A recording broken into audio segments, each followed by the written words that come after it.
Tertúlia. Meu boa tarde aí para todos e todas. Hoje é dia 26 de junho de 2011, domingo. O verbete é o 1972. Tem 6 páginas, 66 logias e 10 máximos. O tema, autorrespeito multidimensional. A especialidade é autoconscienciometrologia. Quem redigiu as 6 páginas é a nossa professora Adriane, que vai falar pelo Skype. Já está a postos. Olha lá, já está bem. Ela está colorida, né? Está bacana. Agora, a definição. O autorrespeito multidimensional é a condição pessoal de a consciência agir e atuar multidimensionalmente, de modo cosmoético, com respeito e consideração, perante os valores pessoais ou intraconscienciais, em harmonia com os valores alheios, mantendo a integridade íntima nos mais variados contextos da vida. A lucidez frente aos autopensenes, palavras e ações. O reconhecimento perante o curso intermissivo. Quanto às autopotencialidades, a glasnost colocando os pingos nos is, a necessidade de argumentação no posicionamento quanto ao autorrespeito, o papel da mesologia influindo no desenvolvimento do autorrespeito. Eu li apenas um pedacinho, tem muitos dados aí, tem mais de 20 linhas. Agora ainda tem as projeções reveladoras dos autopotenciais e a quebra dos bolsões da baratrosfera. Agora, na argumentologia, tem toda uma série aqui de considerações de argumentos. Tem 10 posturas não alinhadas com o autorrespeito multidimensional. 2 condições a serem ponderadas segundo o tema. Depois, a análise com 26 aspectos avaliados, a partir de várias especialidades da conscienciologia, a serem considerados e analisados pela consciência, visando o desenvolvimento do autorrespeito multidimensional. Ainda tem o contexto, que tem contextos sociais nos quais a consciência deve estar atenta e vigilante quanto a ser tratada e tratar-se com autorrespeito multidimensional. Ela então relaciona 4 aqui com dados. Depois, na remissologia, nós destacamos afetividade, autodesrespeito, autossuficiência evolutiva, integridade consciencial e intersubjetividade. Frase enfática. A integridade frente aos valores pessoais desenvolve o autorrespeito multidimensional, condição esta sine qua non para se alcançar o respeito a todas as consciências do cosmos. Você usufrui da condição do autorrespeito multidimensional? Se não, quais fatores dificultam tal vivência? A bibliografia tem uma referência. Agora, questões.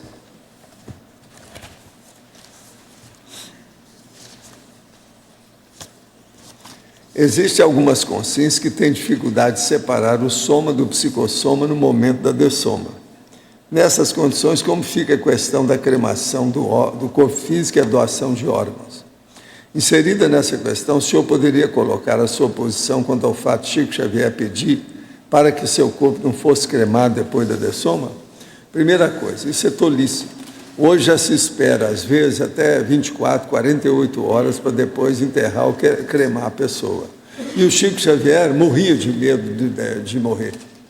Sempre foi assim. Ele era tanatofóbico. Eu trabalhei com ele 10 anos e sei disso.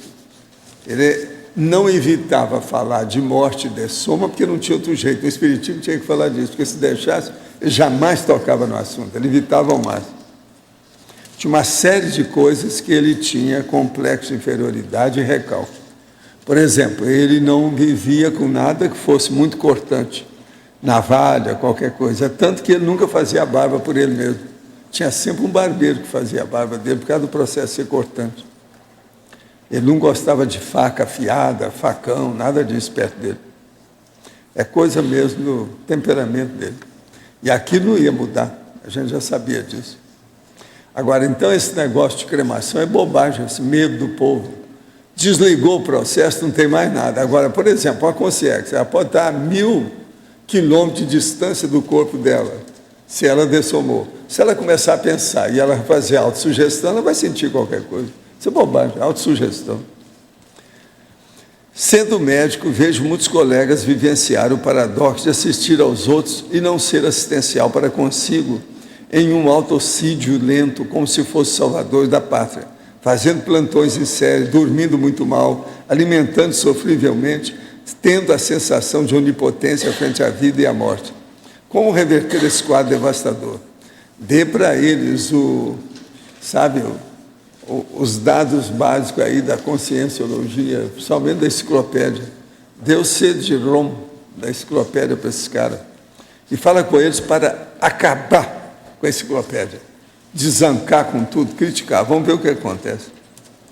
É possível criar uma dinâmica parapsíquica visando as retrocognições? Nesse fenômeno, pode ser trabalhado dessa maneira, um assunto mais delicado e particular. Olha, é a terceira pergunta que nesses últimos 10 dias me fazem aqui. O processo de retrocognição é a pessoa se dedicar ao problema da energia e do parapsiquismo. Com isso, e ela fazendo assistência, por exemplo, através da TENEPS, os amparadores vão ajudá-la. Não tem outra saída, não. A saída é por aí.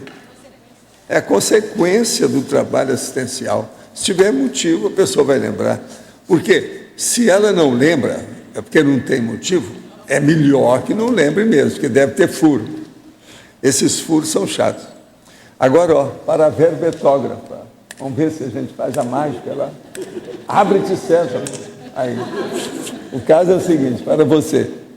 Na penúltima linha da fatologia, página 17, poderia nos ampliar o papel da mesologia, influindo o desenvolvimento do autorrespeito?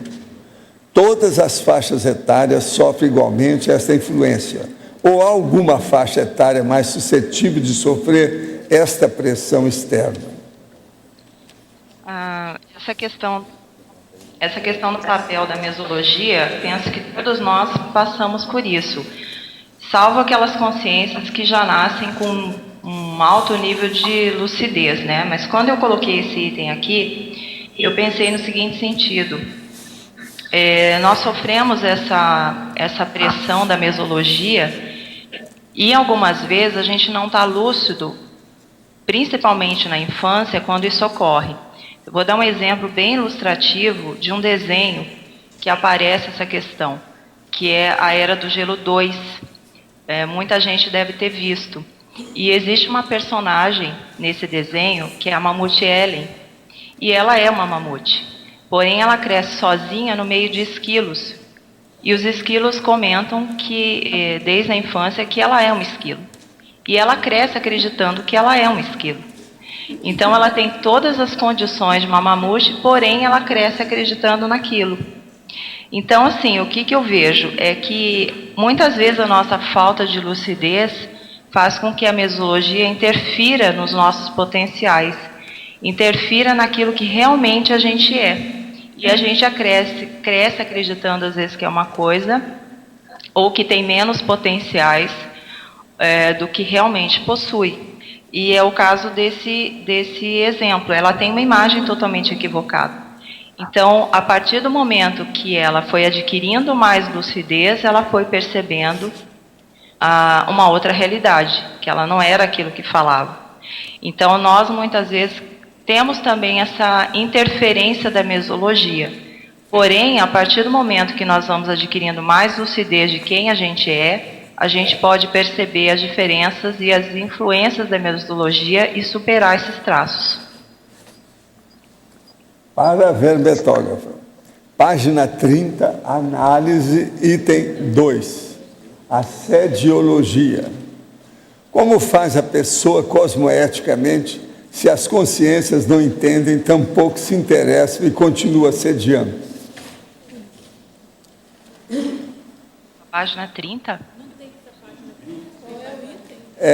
Página 30, análise, item 2, assediologia. Página 20. Ela colocou 30, não sei. De qualquer maneira equivale, é 20, né? Mas, de qualquer maneira, é assediologia. Item 2, é só olhar aí. Assediologia. Agora, ela faz assim, ó. Como faz a pessoa cosmoeticamente, se as consciências não entendem, tampouco se interessa e continua assediando? A questão do assédio, ele acontece quando nós damos brechas. Então, o que ocorre? É preciso fazer uma análise primeiro, que brechas que nós estamos dando para que os assediadores possam chegar até nós, né, com as suas ideias, com o desrespeito que é comum, muitas vezes, do assediador se aproximando da nossa psicosfera. Se ele se aproxima da nossa psicosfera, de alguma forma a gente deu uma brecha.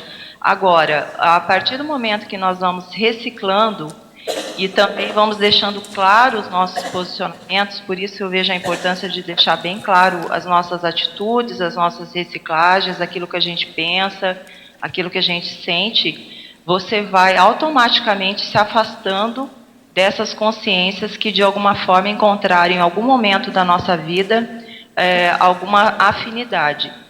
E também é a hora, muitas vezes, da consciência se posicionar frente ao assediador. Ela bancar essa postura, esse posicionamento de que a partir daquele momento aquela consciência não mais vai deixar que isso ocorra. Mas é importante que a partir desse posicionamento a pessoa realmente passe a reciclar e comece então a ter um posicionamento frente a esses assediadores, deixar claro a sua postura, mostrar realmente que você mudou. O autoexemplo, ele também favorece que a pessoa passe a fazer outros tipos de afinidade, mais com o amparo do que com os assediadores. Para verbetógrafo. Página 18, fatologia, final da 6ª linha. O fato de assumir-se como se é, sem acomodação perante os melhoramentos pessoais a curto, médio e longo prazo, poderia exemplificar com um exemplo pessoal ou conhecido pela autora? Como aceitar sem acomodar-se? Como fica o ego nisso tudo? Que é o seguinte, nós vamos mudando aos poucos. Às vezes nós temos uma visão de que nós queremos uma reciclagem num determinado aspecto e que no outro dia, como um passe de mágica, a gente vai estar totalmente mudado e as coisas não funcionam dessa maneira. Nós vamos mudando aos poucos, a partir do momento que nós vamos aplicando a teoria junto à prática no dia a dia, é que nós vamos mudando. O fato de não se acomodar é saber que você vai acertar em determinados pontos, às vezes em algum momento você vai errar de novo, mas você tem uma visão no fim do túnel, você sabe que você está trabalhando para reciclar. Então, por exemplo, uma pessoa que tem dificuldade de falar não, ela não vai falar não em todas as circunstâncias, muitas vezes no início ela não consegue fazer isso. Porém, a hora que ela decide mudar, ela começa então a falar não uma vez, 2 vezes, na terceira ela não consegue. Mas ela tem a noção de que daqui a um tempo ela vai conseguir. Então a reciclagem ela é aos poucos. E significa o quê? Que a evolução ela também é gradativa. Então nós não vamos mudar de uma vez. Porém, você tem a noção de que está se esforçando para mudar, e aí se errou, a pessoa vai rever, vai reavaliar, e depois ela começa a colocar em prática essa postura de mudança. Não é o comodismo de que, eu ainda não mudei, não vou fazer nada. Mas é aplicar aquilo que você já consegue, tendo noção que você pode conseguir mais, que você pode reciclar mais. Seria uma das causas da tanatofobia o medo inconsciente de ficar mais suscetíveis a ataques extrafísicos enquanto conscientes, algo que é mais difícil de ocorrer na condição de consciência?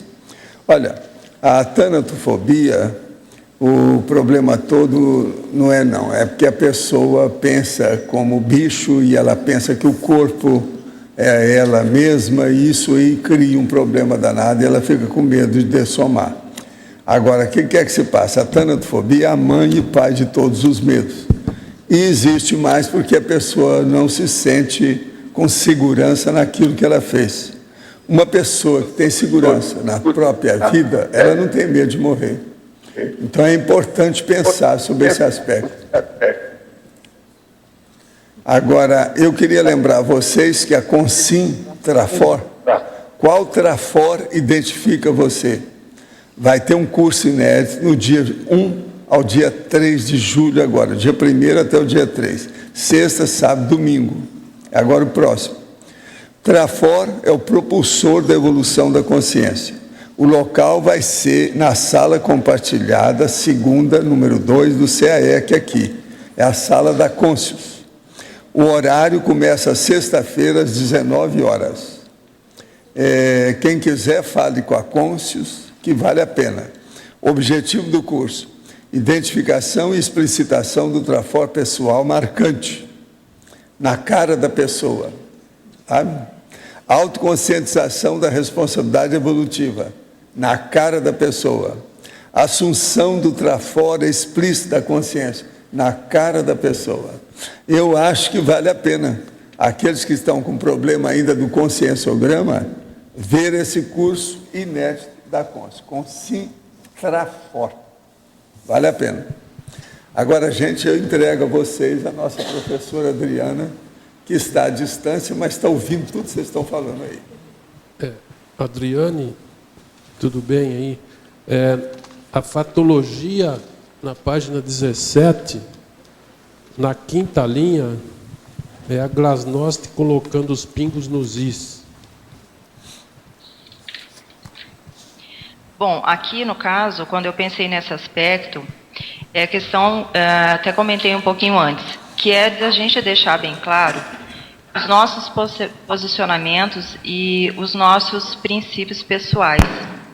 A partir do momento que a gente vai mudando, é importante deixar claro esses posicionamentos, né? Por quê? Quem gosta de uma psicosfera turva é assédio. O amparador, ele gosta das coisas com transparência, com clareza, de forma bastante realista. Então, é importante a gente afirmar as nossas opiniões e deixar bem claro os nossos posicionamentos. Porque a partir daí, você vai ter mais força presencial. Foi nesse aspecto que eu pensei. Clareou para você, Arlindo? Tá, ok. Agora, uma última coisa, na página 19, a masculinologia, tem aí o escritor inglês John Wilmot. E aí, eu não sei o que houve com ele, por exemplo. Segundo o Conde de Rochester, o escritor inglês John Wilmot. É o seguinte, na John masculinologia, página 19, o terceiro item aqui, o escritor inglês John Wilmot. Eu queria saber o que houve com ele. Tá. Bom, por que eu coloquei o John Wilmot na masculinologia? Pelo seguinte, eu já tinha ouvido falar dele, mas comecei a estudar um pouquinho, saber um pouco a respeito da vida dele, e assim, ele foi um aluno modelo na escola de gramática, e é um escritor inglês, né? E ele foi amigo de Carlos II. Então, ele foi escritor, escreveu poesia satírica, mas ele também escreveu poesia obscena, mas era uma pessoa erudita, né? Falava latim, falava grego, falava francês, o italiano. E na vida dele, ele teve uma vida até relativamente boa financeiramente, mas ele odiava a hipocrisia e ao mesmo tempo, né, não gostava do artificialismo da época. Porém, ele foi uma consciência que não tinha, apesar de não gostar das coisas artificiais, ele não tinha dentro dele desenvolvido o autorrespeito.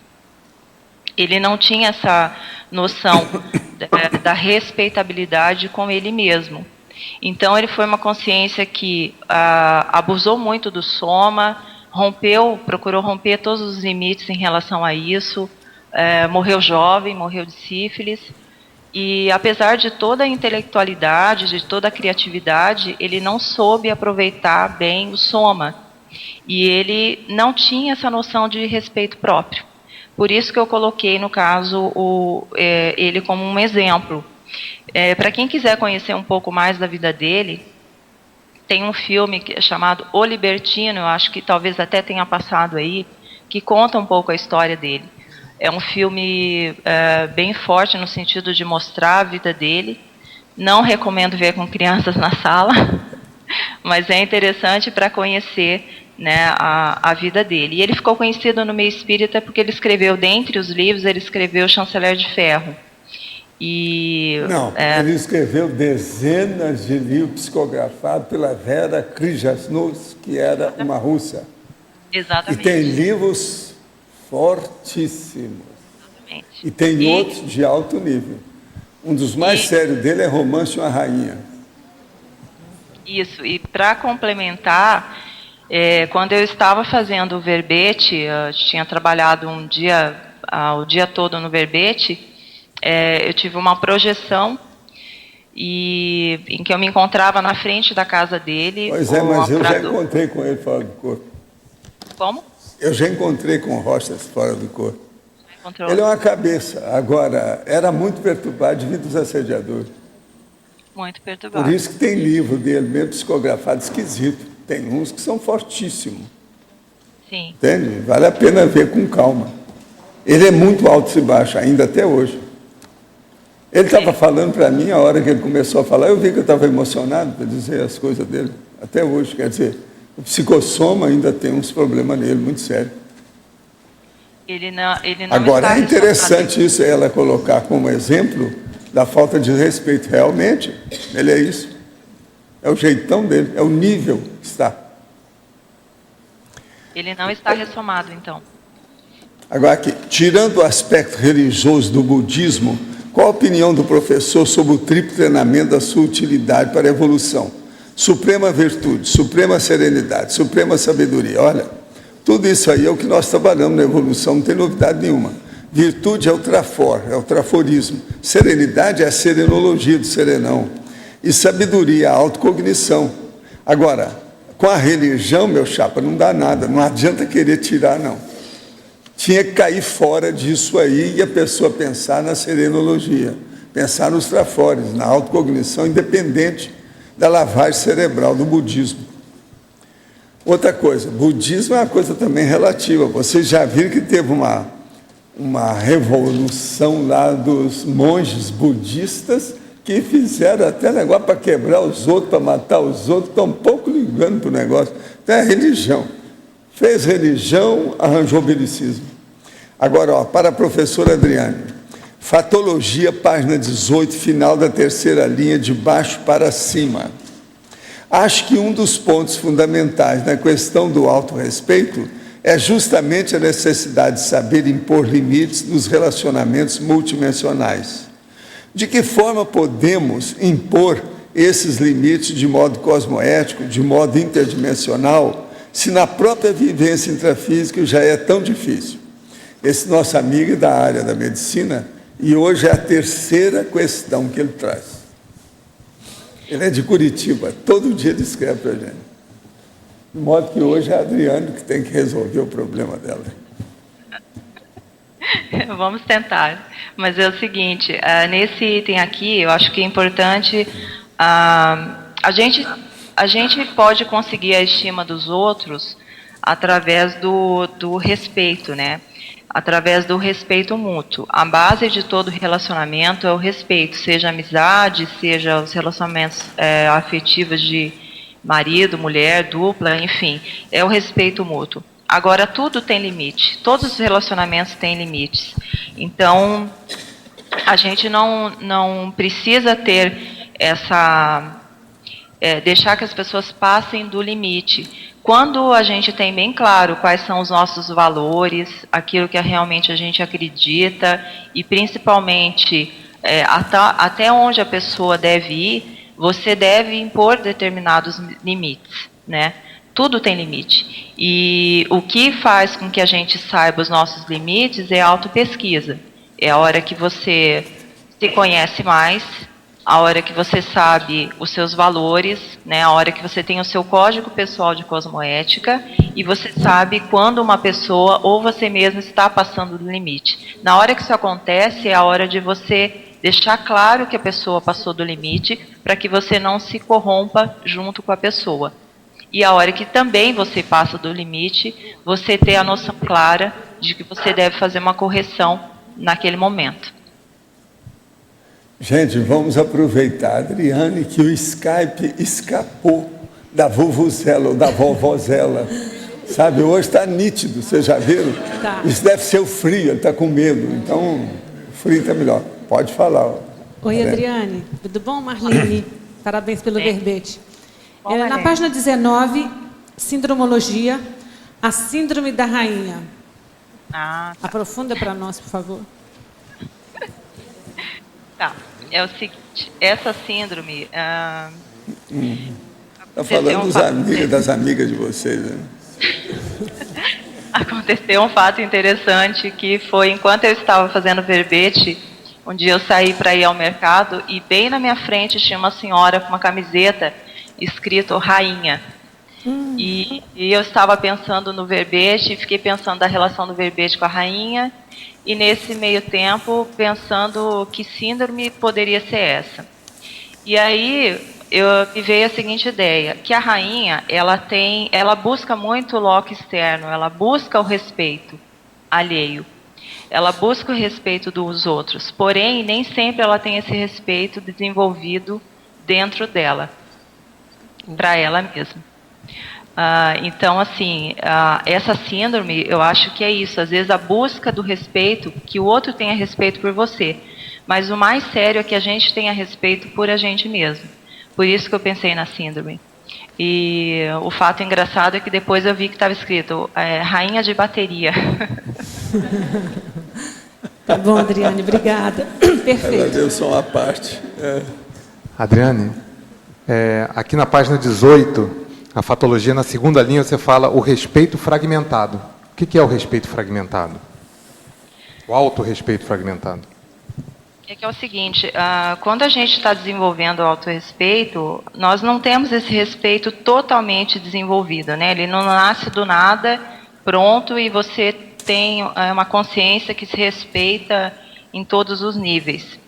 Então, essa questão do respeito fragmentado me veio assim, aquela consciência que ela tem, por exemplo, muito cuidado com soma, porém ela tem um total desrespeito com relação às energias. Às vezes ela nem percebe isso, mas ela não tem esse cuidado, essa atenção, essa consideração para com ela nesse aspecto, né? Outro fator é assim, a pessoa ela tem muita intelectualidade, porém ela não tem a mínima noção de ouvir o outro, de fazer um processo de interassistência. Então é aquele respeito que em parte ela tem, mas em outro aspecto da vida dela, ela não tem nenhum, né? Ou então a pessoa que faz uma boa alimentação, mas ela fuma, sabe? Aquela consciência que se preocupa até com os outros, mas ela é totalmente despreocupada e descuidada com ela mesma. Então é um processo fragmentado. Ela tem um ponto, mas no outro ela não tem nenhum. Ou tem parcial. Ficou claro, João? Sim. Obrigado. Adriane? Sim. Adriane, na página 18, em parafatologia, última linha, você coloca lá a quebra dos bolsões da baratrosfera. Você pode aprofundar nessa frase? Sim, porque eu vejo que a questão do respeito, as nossas atuações, ela reverbera multidimensionalmente. A questão do respeito, ela está ligada com a consideração, ela está ligada com a questão de manter-se ileso, manter-se íntegro, manter-se mais coerente, né, mais coesão e coerência perante os seus valores. A hora que nós estamos mais coerentes com os nossos valores e mais ilesos em relação a isso, nós nos afinizamos com companhias extrafísicas mais saudáveis. E é nessa hora da reciclagem que nós podemos quebrar esses bolsões da baratrosfera. Isso vai exigir esforço, vai exigir posicionamento, vai exigir reciclagem, porém é nessa hora de você ter novas atitudes, né, melhores, mais saudáveis, é que você quebra esse bolsão da baratrosfera, que são os nossos posicionamentos mais sadios, mais saudáveis. Aqui rapidinho, eu queria falar apenas uma informação. O Marcos pediu para informar que hoje não vai ter atividade do Cineclube, então só para todo mundo ficar atento que a gente não vai ter atividade lá no discernimento. Eu quero dizer para vocês que eu contei, tem 36 laptops funcionando nesse instante aqui dentro. De modo que vocês podem acertar suas baterias para a Adriana. Aqui Rosa Ramalho, Adriana. Oi. Adriana. Oi. Ela não está. Pode falar que ela está ouvindo. Ela aparece. Página 19, mitologia, o mito da santificação versus o abuso do corpo. Gostaria que você comentasse sobre isso. Desculpa, você pode repetir o mito? Página 19, mitologia, o mito da santificação versus o abuso do corpo. A questão da flagelação, da autorritmização. Gostaria que você pudesse comentar um pouco sobre isso. Quando eu pensei no mito da santificação, não foi por esse lado, foi mais no sentido de que você não vai passar ileso aos olhos dos outros. E aí casa um pouco com a questão do mito de ser bonzinho ou boazinha. Porque a hora que você precisa manter o autorrespeito, desenvolver o autorrespeito e impor limites, automaticamente vai gerar uma marola, vai gerar um processo em que você, às vezes, vai ser vista não mais como a boazinha, né, a que é a mais legal, mas que você vai errar. A gente começa a ponto de não errar mais, então vai cair, vai errar, e que você vai ter que se posicionar, né? Sai a imagem da santidade. Então você vai ter que se posicionar, você às vezes não vai ser a mais querida, você não vai ser mais a boazinha, e esse mito da santificação vai por água abaixo. Foi nesse sentido que eu pensei. Mas, de qualquer forma, também existe a questão que aquele que procura a santificação, ele faz um autoflagelo, né, do próprio soma, descuida dele, pensando no outro, e ele também não está sendo assistencial a si mesmo. No caso, fazendo assistência ao próprio soma, não é isso? Com certeza, bem básico, porque a pessoa não respeita nem o próprio soma, né, a condição de ter um corpo físico, de manter ele íntegro. Então, que respeito é esse? Não está saindo? O que eu gostaria de colocar é o seguinte, porque eu também estou vendo sobre isso, que estou fazendo o recim, deu essa questão para mim, né, da autovitimização, a falta de valorização ao soma, por causa da questão assistencial. E como eu era espírita, isso era muito valorizado no espiritismo, a questão de você se doar completamente ao outro e esquecer do próprio soma. Então, hoje eu estou sofrendo as consequências no soma por não ter cuidado de mim. Então, esse é o momento, até que foi visto no nosso trabalho de conscienciometria, que é o momento de eu cuidar do soma, ser mais egóica, cuidar de mim. Então, há vários momentos. Há um momento que você tem que cuidar do outro e um momento que você tem que cuidar do próprio soma, né? E isso também é uma questão de assistência, porque o soma é o nosso veículo para fazer a heteroassistência, né? Não é isso? Eu vejo, Rosa... Você está me ouvindo, Rosa? Estou ouvindo. Eu vejo o seguinte, o soma ele é imprescindível para essa vida. Então, ele é o primeiro, de cara, o primeiro veículo quando a gente nasce, que ele é bastante cuidado. E não há possibilidade de você fazer uma assistência de alto nível se você não cuida razoavelmente do próprio soma, né? Você deu exemplo no caso do espiritismo. Que nível de assistência a gente pode fazer se, em primeiro lugar, você vai pensar em assistir o outro, mas não cuida de si? Então, a primeira assistência, eu vejo que tem que ser para nós. Isso não é um ato de egoísmo. Você precisa cuidar do soma, ter o soma relativamente íntegro, com saúde física, mental, emocional, afetiva, para poder se doar numa melhor qualidade. Isso não significa que você só vai fazer assistência quando tiver tudo perfeito. mas é o mínimo que a gente precisa fazer, né? Cuidar dessa parte. Não há um bom nível de assistência se a pessoa está com dor de dente, entende? Ela precisa primeiro se assistir, para daí conseguir assistir o outro. Sim, obrigada.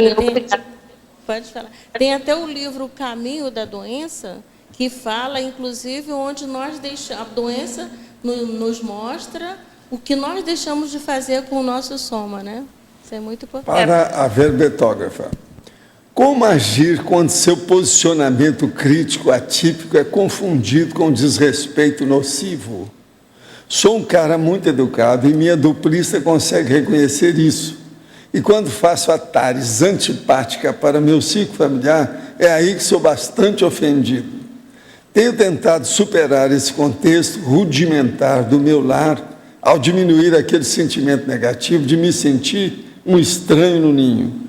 Como fazer um entrosamento efetivo entre a genética de agora e a paragenética de outrora?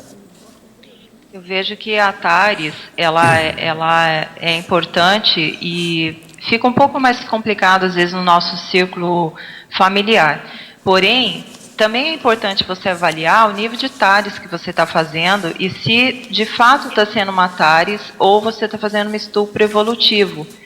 Porque é importante fazer a TARES, mas será que esse grupo está preparado para receber a TARES que você pensa em fazer? Será que é o momento adequado? Será que está sendo feito de forma adequada? Acho bem importante quando a gente vai fazer uma TARES, assim, estudar o contexto, né? O momento que você vai falar com essa pessoa, seja da família, uma ou mais pessoas, de que forma isso vai ser colocado, porque a gente tem um envolvimento emocional. E perceber também se essa TARES ela não está sendo mais uma estupro evolutiva, ela não está mais prejudicando do que ajudando. Às vezes não é possível fazer uma TARES naquele momento. Então, a gente tem limites para TARES. É preciso ter essa noção dos limites que a gente tem para fazer essa TARES. E se também ela for feita, ela é necessária, e não há uma aceitação, não adianta também ficar batendo na mesma tecla, porque às vezes não é o momento do grupo. Às vezes só o exemplo que você vai dar, com o tempo, é que vai esclarecer mais do que as suas palavras. Gente, essa pergunta que eu vou fazer é a 11ª hoje.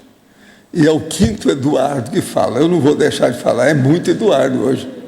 Eu não sei o que há no ar. Eduardo Campo, daquele Ali Se Vive de Amor. Deve ser alguma coisa de Eduardo aqui. Mas, considerando, são 5 perguntas de Eduardos. Considerando que a grande maioria das consciências não passam pela segunda dessoma, o que uma consciência deveria fazer para ser capaz de descartar o energossoma após deixar o soma?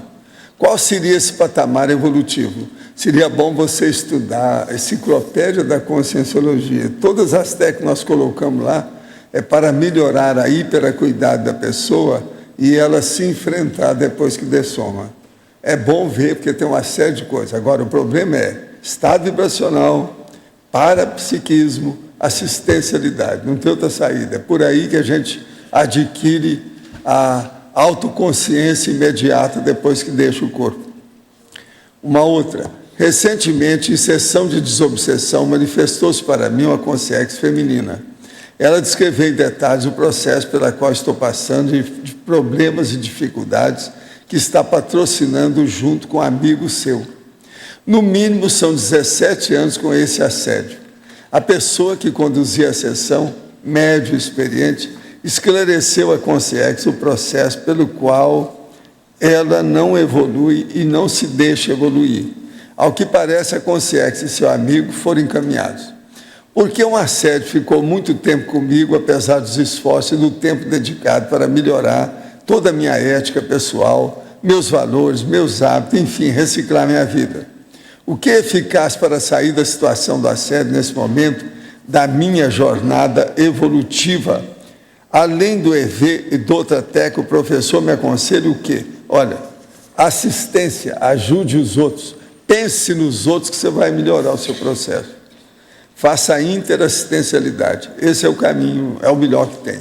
E outra coisa, fazer uma interassistencialidade a partir da TARES e não da TACOM. Não adianta mexer em santidade. Isso é bobagem. Olha bem isso aí, o salvacionismo.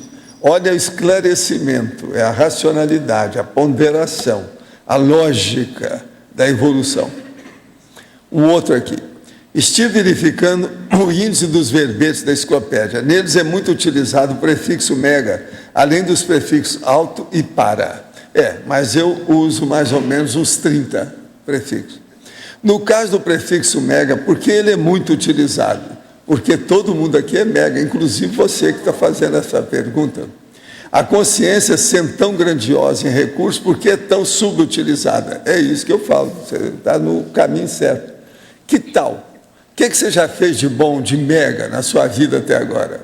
Você está numa mini proex ou numa mega proex? Vamos pôr isso aí. Como é que é? Você já viu qual é o seu mega pensene, que é o mater pensene? Você já viu qual é o seu mega trafor, que é a maior virtude que você tem? É isso aí que a gente precisa. Mega, mega, mega. Agora, se você quiser também, pode ser ultra, super, né? O plus. Vamos pensar nisso. Outra aqui. O senhor não pensa em fazer um segundo livro de relatos, suas projeções conscientes? Não.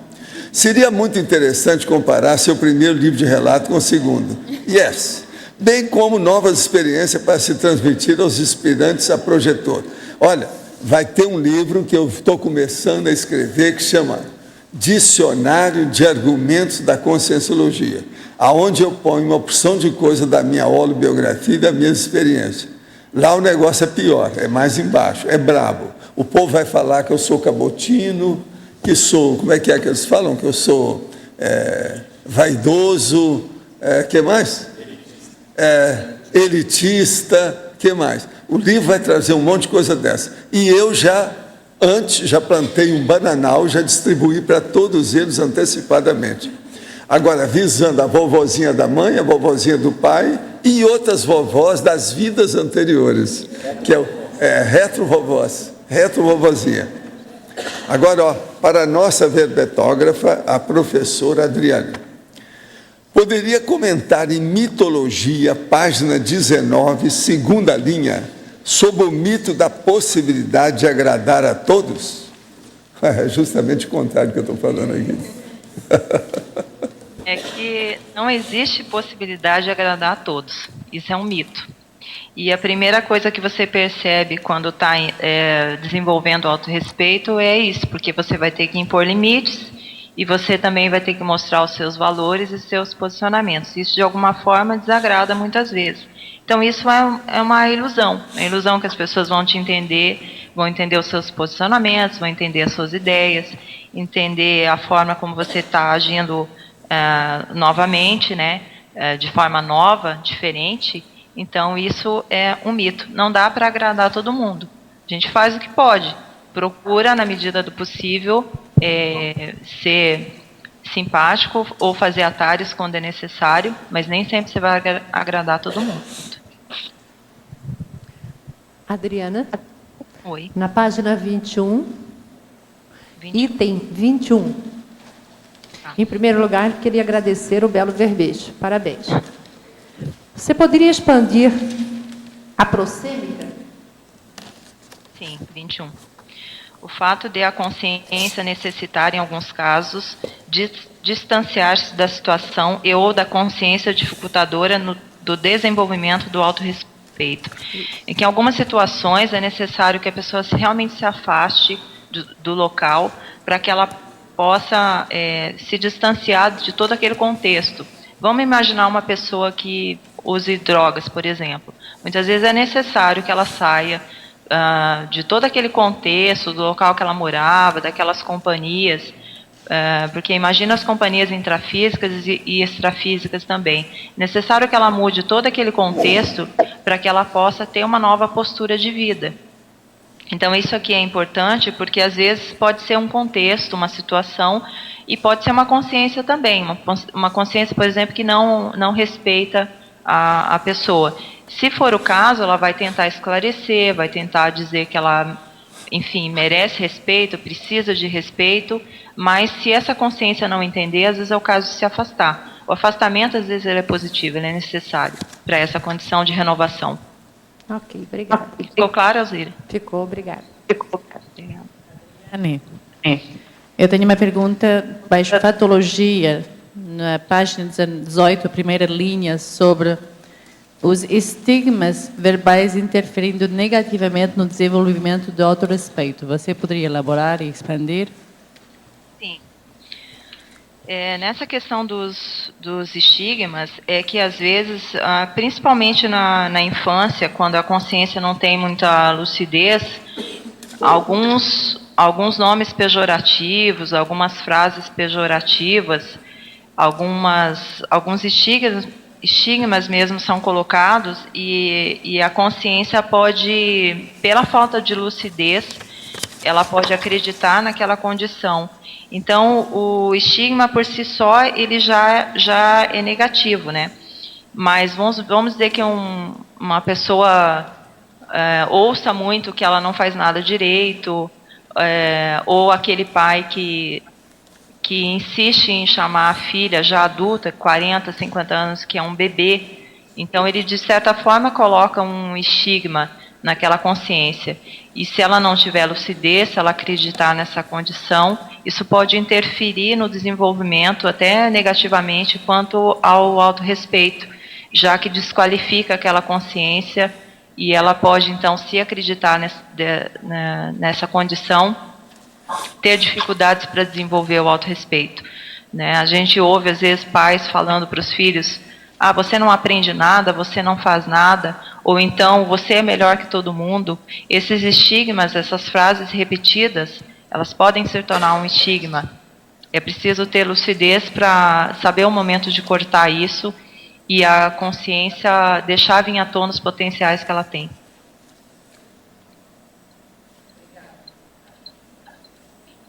Não sei se clareou para você isso.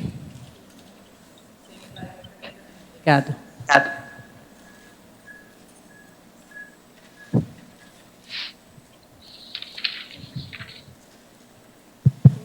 Alô, Adriane.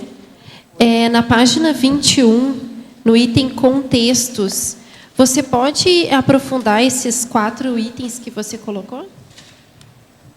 Tá. Contextos, né? Segundo a intrafisicologia, a gente colocou aí 4 contextos, que seria comércio em geral, o item 2, família, 3, instituições de ensino e trabalho, é isso, né? Isso. Tá. É porque, assim, a gente, durante o nosso dia a dia, você passa por diversos interrelacionamentos, né? Diversas situações de contato com pessoas. E é bom a gente ficar bem atento em quais situações pode haver algum tipo de manipulação. Então, aquela instituição de ensino, aquele professor que pode utilizar do poder intelectual dele para vitimizar uma pessoa, ou até mesmo enfim, colocar o seu poder, né, de argumento em cima da pessoa, e às vezes a pessoa não tem muito claro os seus valores, ela se deixa abater por isso, ou mesmo aquela consciência que está atuando no comércio e ela é sempre manipulada para que ela compre. Então, se ela não tem isso claro, ela a todo momento é desrespeitada. Ou até mesmo no trabalho, aquele chefe que pela posição dele humilha, ou até mesmo faz com que a consciência ache que ela realmente não aprende nada. Ou aquela pessoa na família que chantageia para conseguir as coisas. Então, são vários contextos que a gente pode ser manipulado, chantageado, e pode lesar os nossos próprios valores, e às vezes isso no dia a dia, a gente pode até passar por isso até sem se dar conta. Então, isso ocorre em qualquer lugar. Oi.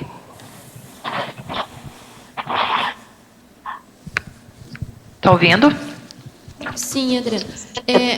Ali na questão do trabalho tem o assédio moral, né? Que muitas vezes a pessoa se submete àquela condição e não sai, né, do trabalho, enfim, fica submetida àquilo.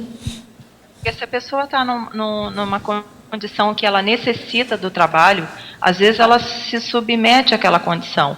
Mas também tem um outro lado, que às vezes a pessoa tem bastante potenciais, às vezes ela só não deu valor para aquilo, ela não colocou aquilo em prática. E por que ela se mantém naquele trabalho se ela não precisa se manter naquela condição de ser maltratada? Às vezes um planejamento de um pouco período, de alguns meses, ela pode sair daquela condição. Tem um livro que fala bastante da manipulação, não sei se vai dar para enxergar, mas esse livro aqui, ó, Não Se Deixa Manipular Pelos Outros, é um livro que inclusive acho que tem aí na holoteca. E ele dá vários exemplos de várias situações em que a pessoa pode passar pela condição de ser manipulada. E os lugares mais comuns que ocorrem são os nossos lugares que a gente frequenta no dia a dia, inclusive dentro da família. É importante a gente ter isso bem claro, para a hora que isso acontecer, ter uma estratégia. Que estratégia que eu vou utilizar quando fulano usar determinado argumento, determinado tipo de chantagem, que ele está querendo, de alguma maneira, me manipular. Tem o livro, claro, da professora Mabel também, que fala sobre isso, né? Que também mostra a questão das manipulações. Então é importante a gente ter essa noção, inclusive das manipulações no comércio, na mídia. Obrigada, Adriane. Adriane, aqui na página 19, a paradoxologia, você podia dar uma aprofundada? Página 19. 19, paradoxologia, o paradoxo de assistir aos outros e não ser assistencial para consigo.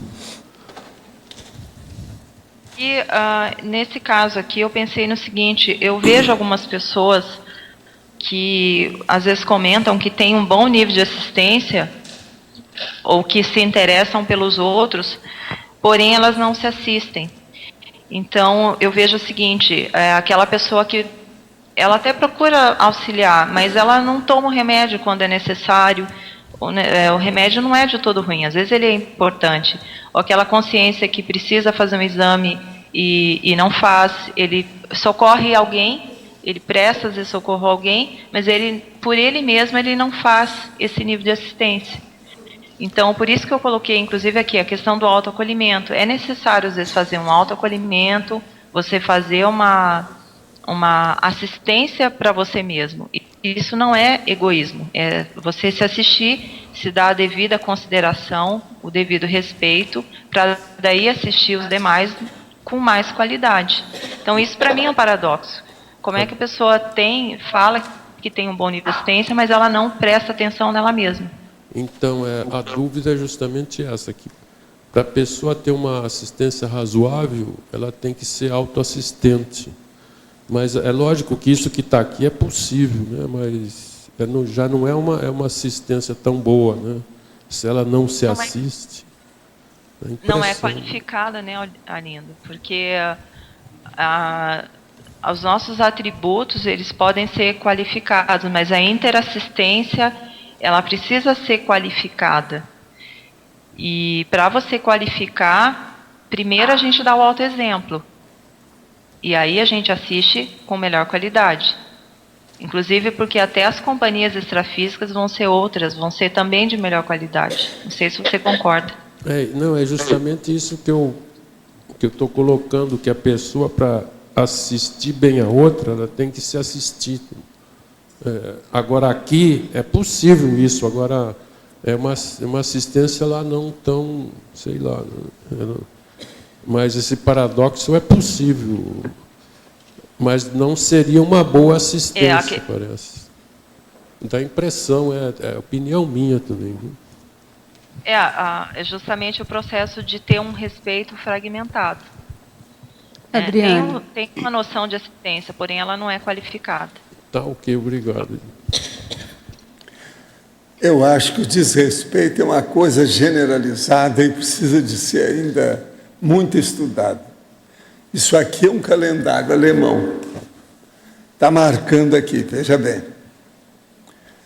13,25, 62% de umidade do ar. Aqui dentro está 21 graus centígrados. Lá fora está 12 graus centígrados. Agora, a cada 2 segundos acende um sol. E a vovozinha, vai bem? É sol com 12 graus lá fora. Isso é uma máquina alemã, fora de série, que é o que nós seguimos aqui. Então, veja, isso é um desrespeito à inteligência da gente. Olha lá, o sol faz assim. Sem parar, olha lá. Então, vocês saem dessa. Como é que é? Até as máquinas são assim. Agora, hoje eu queria falar uma coisa para vocês, que a Mercedes veio hoje com toda a indumentária dela de capitã de navio. Olha lá como é que ela está, fora de série. Eu quero ver se você vai fazer alguma pergunta aí hoje, né? Ela sempre pergunta alguma coisa. Mas, Romalo, agora é a sua vez. É dentro dessa mesma linha do que o Arlindo estava comentando com você, porque, na minha percepção, o autoimperdoamento, ele não exclui a autobenignidade. E muita gente pensa que sim, que para você ser o autoimperdoador, você tem que ser o seu carrasco número 1. E isso invalida qualquer ação pessoal de autoassistência, que cabe muito bem aqui. Eu acho que uma coisa não separa da outra. Porque a pessoa se excluir da assistência é antifraterno. Como é que ela vai ser um assistente fraterno se ela nem se reconhece como parte desse processo? Esse aí é um ponto, eu queria que você comentasse também, porque muita gente pensa que o autoimperdoamento é autopunição. É a pessoa ser o carrasco número 1, o primeiro a se agredir, e isso é faltar com autorrespeito. É bem lembrado, assim, a questão, eu até coloquei a síndrome do carrasco, mas pensando também que em alguns momentos a pessoa pode se tornar o próprio carrasco, ali para ela mesma. Então, a síndrome do carrasco não é só a questão do outro, mas é a sua postura perante você mesmo. Porque o que eu vejo, a questão da culpa, a dificuldade é que ela se torna um monodeísmo. E a pessoa invalida tudo de bom que ela fez. Então, ela teve um erro. E, às vezes, ela teve 100 acertos. Mas ela pensa só naquele erro que ela teve. Ela tem só aquela ideia fixa de que ela errou. E muitas vezes ela teve todo um trabalho, desenvolveu vários outros potenciais, mas pela culpa, pela ideia de ser carrasca com ela mesma, de não se perdoar, ela invalida todo um trabalho que foi feito. Por isso eu vejo, Adriane, que a questão da benignidade, eu não sei se acho que ela não aparece aqui no texto. Não, eu acho essa postura benigna, ou pode ser hétero benigno, auto benigna, mas é o despontar da benignidade que faz toda a diferença nesse contexto aqui de autorrespeito. Enquanto não surge essa postura, fica difícil. Um outro aspecto que eu vejo também é que a falta de autorrespeito ela é muito derivada da pusilanimidade, porque bancar o respeito pessoal é também lutar com o desassédio permanente. Você tem que estar bancando esse desassédio de uma forma com bravura, vamos dizer assim. Não é braveza, bravura. Então, eu vejo que essa ausência, primeiro a ausência da benignidade, e depois a ausência da coragem, ou a falta dessa bravura consciencial para poder fazer o desassédio e bancar o autorrespeito do outro lado. É muito mais fácil se deixar desrespeitar, muito mais fácil, porque não dá tanto trabalho, só você ficar quieto e deixar rolar. Agora, quando você vai desfazer a incompreensão, quando você vai bancar algum nível de esclarecimento, é inevitável uma postura de bravura, de firmeza, de força. É o strong profile. E eu vejo que é muito mais... O preguiçoso tem mais tendência à falta de autorrespeito em função do que ele tem preguiça de interagir. Além disso, é muito cômodo não mudar. É muito mais fácil não mudar. E a hora que você faz o primeiro movimento de mudança, já gera já reverbera no ambiente, né, entre as pessoas que há uma mudança.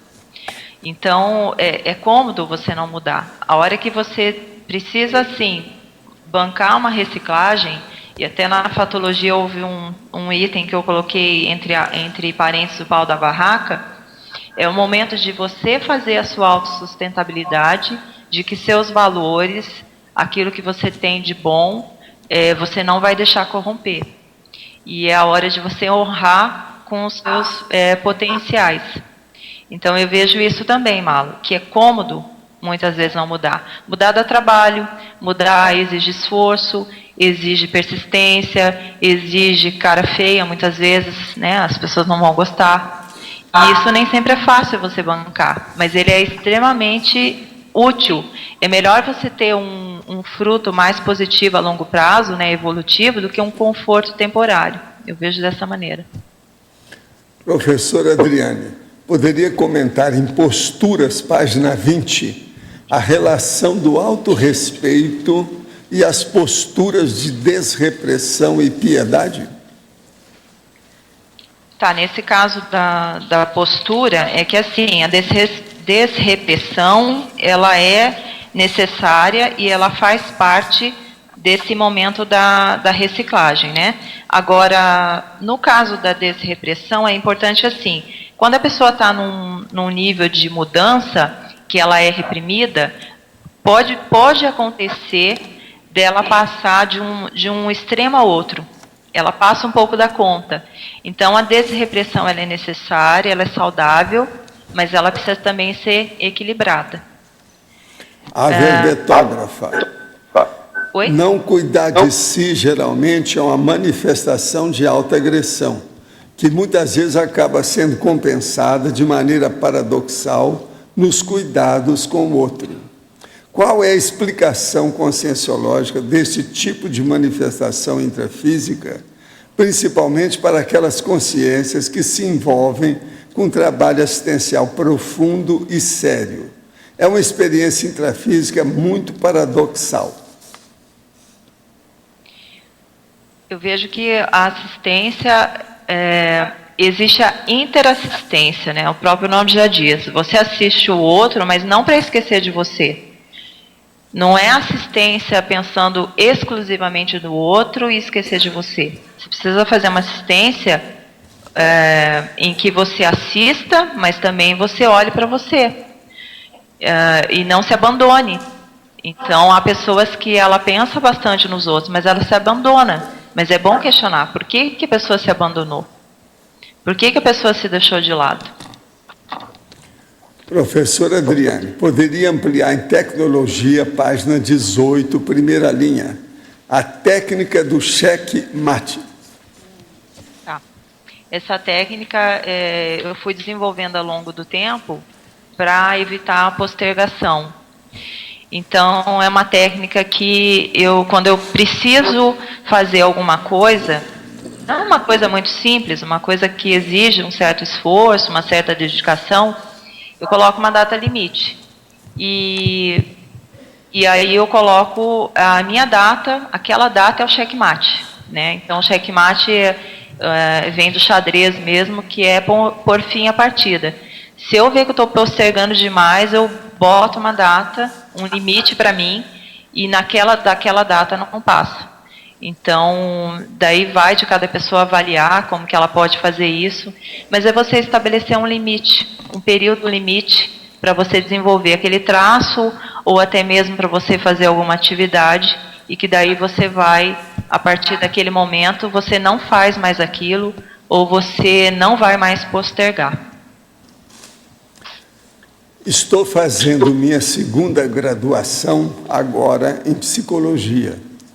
Como está sendo difícil encarar os atrasos desta ciência frente à conscienciologia. Estou me sentindo em casa fazendo esse curso, porém, às vezes pareço intruso com as ideias de ponta da conscienciologia. O que o senhor orientaria para aproveitar melhor os estudos nessa trajetória dentro da psicologia, tendo como sustentáculos a conscienciologia? Olha, o melhor nós vamos ouvir aqui uma pessoa que é especialista do assunto, que é o professor Loche, que é psicólogo e dirige a Apex, de modo que ele pode falar tudo. Eu acho que é importante o seguinte, é saber fazer a separação no momento que você está na faculdade e no momento que você está atuando com a conscienciologia, por exemplo, docência, dentro das instituições conscienciocêntricas. Não adianta a gente querer forçar a barra de passar a conscienciologia dentro do ambiente acadêmico a todo custo.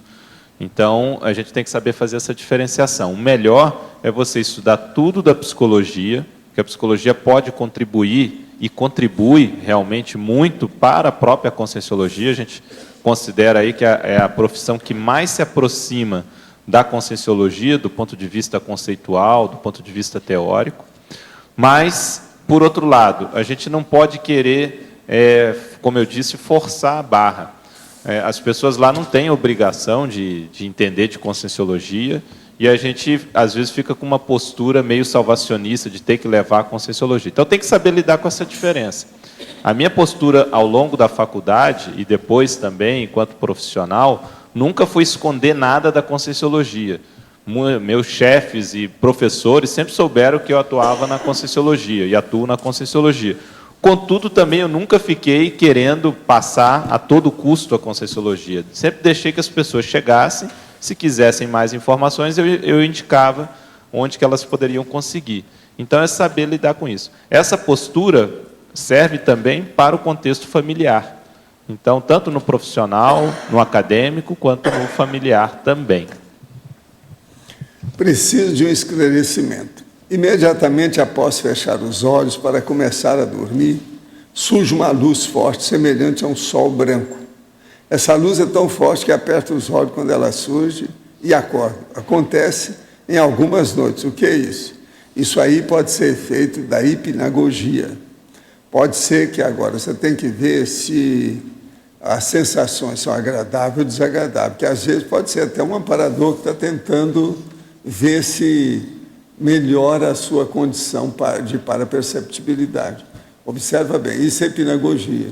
Para você estudar isso melhor, pode pegar o livro Projeciologia e veja o capítulo de hipnagogia. Agora aqui um outro. Identifiquei que vivia no mito da santificação. E por querer sempre agradar, criei uma condição de permissividade. Hoje tento me posicionar diante de um familiar que nunca me respeitou muito. Falo para ele que não quero que me trate mais dessa forma, porém continua fazendo o que quer. O que devo fazer para impor o limite e conquistar um respeito que nunca tive? Hoje não moro mais com ele e o vejo raramente. Olha, cuida da sua vida, melhora o seu contexto, olha bem o que você está fazendo e deixa, não interessa a opinião pública, vá em frente. Faça alguma coisa em favor dos outros e olhe a sua ficha evolutiva pessoal. Isso é que importa. Conversa dos outros, o pensamento dos outros, não enche buraco de dente, entra no ouvido e sai no outro. Não interessa. Opinião pública é coisa secundária. O que interessa é a sua ficha pessoal. Olha bem isso. Esse caso seu que você está querendo é muita coisa, porque durante muitos anos você permitiu, você fez uma imagem pública, não é? E de Maria vai com as outras, agora a pessoa quer virar líder, a situação é difícil mesmo. Agora, ainda tem tempo, você é mocinha ainda, 32 anos, é Balzac, está começando, tem muita coisa. Ainda está na fase da preparação. Daqui 4 anos você já vai fazer a execução da sua programação de vida. Então, até lá, você muda isso. Durante a confecção do verbete, qual foi o tópico que mais chamou a atenção da verbetógrafa? Houve alguma evocação durante o processo? Várias. Várias evocações. Mas, assim, o que eu achei muito positivo foi, dentre os temas, foi a questão dos primeiros dias em que eu estava trabalhando mais continuamente no verbete, o fato de ter tido essa projeção com John Wilmot, que embora não tenha sido diretamente com ele, foi na residência dele, e identificar, né, essa figura, um exemplo de que não teve respeito com relação à sua existência, e houve situações muito positivas de extrafísicas, né, de consciências que eu conversei, que eu estava conversando, esclarecendo de alguma maneira. Houve situações no trabalho que ninguém sabe que eu estava escrevendo o verbete, mas houve situações em que eu estava trabalhando no verbete, no meu canto, sem que ninguém percebesse, e numa conversa paralela, que eu não estava participando diretamente, a pessoa contou um fato, e ela virou para mim e falou assim: respeito cabe em qualquer lugar. Respeito é bom e eu gosto. E essas duas frases chancelaram para mim que eu estava no caminho certo e que eu venho trabalhando ao longo dos anos para desenvolver o autorrespeito multidimensional. Então, ninguém naquela condição, naquele momento, sabia, e nem sabe até hoje, que eu estava trabalhando no verbete. Mas quando a gente está trabalhando, isso reverbera nos ambientes, independente das pessoas saberem. Então, por isso que toda reciclagem ela é multidimensional. Ela nunca afeta somente você. Ela afeta as pessoas que estão próximas, ela afeta aquelas pessoas que também muitas vezes nem te conhecem. Para a verbetógrafa, qual é a relação entre o autorrespeito multidimensional e o homossexualismo? Sexualismo, eu respeito a posição das pessoas. E eu acho que entra aí a questão de ver o nível que a pessoa está sendo permissiva com as situações, ou até promíscua com as situações. Essa semana, vendo o jornal, teve uma matéria de um estudo que houve aqui em Gramado, eu vou dar o exemplo, já que comentaram nesse assunto, que o título é Neurociência explica comportamento de risco sexual extremo. Então, fala do termo barebacking. E o que é o barebacking? São roletas russas sexuais. Basicamente é o quê? São dois grupos de pessoas, sendo que uns são chamados de bug chasers, que são os caçadores de vírus, ou seja, aqueles que não têm o vírus HIV e se lançam ao sexo sem camisinha. E o segundo grupo são os gift givers, são os presenteadores, ou seja, os soropositivos que se dispõem a contaminar os outros. Então, nessa questão aqui, eu acho que vale a pena... É um exemplo, né, de desrespeito quanto a todo o holossoma, numa condição totalmente patológica. Eu, particularmente, não tinha ouvido falar disso, mas a pessoa sempre acha um meio de se desrespeitar. Se a consciência está numa condição que ela é homossexual, ela tem uma vida sexual ativa, uma vida sexual protegida, se ela tem um companheiro... isso é positiva. Agora, se ela está numa condição em que ela é permissiva a esse ponto, ou ela tem vários parceiros, aí já passa para a promiscuidade. Então, acho que vale a pena cada um avaliar, né? Muitas pessoas me pedem para colocar seus casos na TENEPS do CAEC, ou eu mesmo indico quando vejo que estão necessitando. E aí me pedem ajuda na hora de escrever. Tento sempre incentivar a própria pessoa a escrever, mas algumas preferem que eu faça. Isso pode acarretar algum abalo na minha psicosfera, gerar assédio? Sou pesquisador da Conscienciologia há pouco tempo. Será que estou fazendo algo que ainda não posso bancar? Não, você está fazendo, aí eles estão pedindo, você está fazendo assistência, não tem nada contra você. Por que isso? Agora, procure não escrever o endereço ou o pedido da pessoa num papelzinho do tamanho da caixa de fósforo. Escreva numa folha inteira, que é melhor. É muita gente que manda as coisas em pedacinho de papel assim. Outra coisa, às vezes coloca isso dentro do SEDEX. Então, o SEDEX é desse tamanho. Aí você olha, parece que não tem nada. Aí quando você vai ver, não, tem uma fitinha escrita alguma coisa. A gente entende isso, porque essas pessoas estão perturbadas, elas estão com problema. Então, elas não sabem estar fazendo a comunicação correta. De modo que é muito importante uma pessoa ajudar a fazer a comunicação correta. Isso é positivo, é assistência. Muito bom. Bem, Adriana, Adriane, el otro día en un verbete de Adriana, ella falaba de minimizar os trafares autosabotadores. E eu perguntei a ela, agora veo que você vai mais allá todavía. Você fala do corte cirúrgico dos pensenes autosaboteadores. Eu gostaria de saber esse corte cirúrgico, como se faz, porque seria estupendo ter essa possibilidade. É que é o seguinte, muitas vezes nós começamos a acoplar com pensamentos negativos a respeito da gente mesmo, se desrespeita intimamente já no pensamento. Então, aquelas frases, eu não consigo, eu não posso, eu não devo fazer, eu não tenho capacidade para tal, esse potencial eu ainda não atingi, não consigo, Essas frases, elas são autossabotadoras. E é nessas frases, a partir delas, que se o nosso pensamento ele já está distorcido, que dirá as nossas ações aí para frente. Então, o corte cirúrgico é quando, na mínima percepção que a gente identifique que um pensamento negativo, um pensamento contra a gente mesmo, um pensamento de autoagressão, ele vai começar, você não deixa ele começar, você já corta imediatamente. Então, é hora de fazer a mudança de bloco. Eu uso algumas estratégias. Se eu tiver um livro na mão, eu deixo sempre perto, eu pego um livro com uma leitura mais saudável para ler, mais positiva, né? O próprio trabalho com as energias também ajuda mais, né? O estado vibracional, a exteriorização de energias, porque pode também ocorrer de estar vindo pensamentos externos, de heteroassediadores, mas eles só vão entrar se você permitir. Então, é hora de fazer a rigidez pensênica.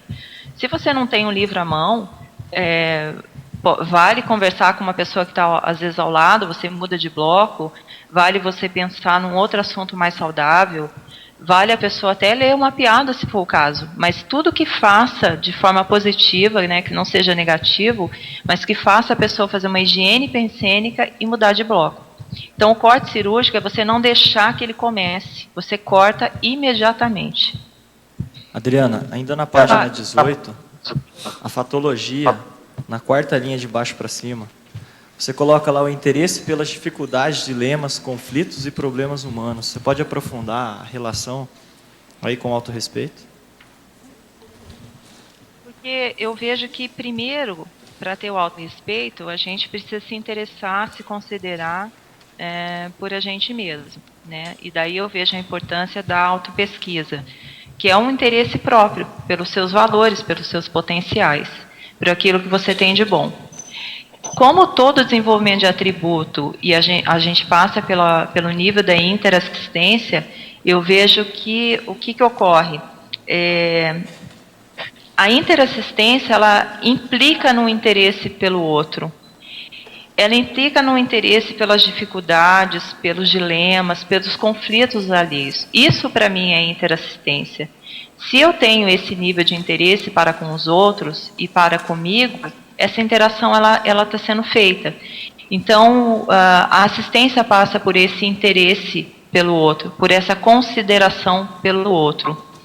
E eu coloquei dentro do autorrespeito, porque o primeiro interesse é o interesse próprio, é o interesse pela gente mesmo, pelos nossos conflitos, pelos nossos dilemas, para que a gente encontre soluções. E a partir daí é que a consciência vai ter também um interesse pelo outro, para ajudar o outro, para perceber quando ele tem um conflito, de que forma que a gente pode ajudar. Mas o heterorrespeito, ele só se desenvolve quando tem, em primeiro lugar, o autorrespeito. Adriana?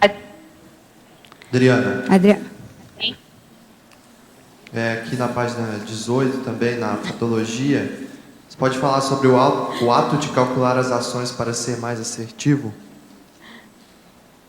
Posso, é a questão de você calcular.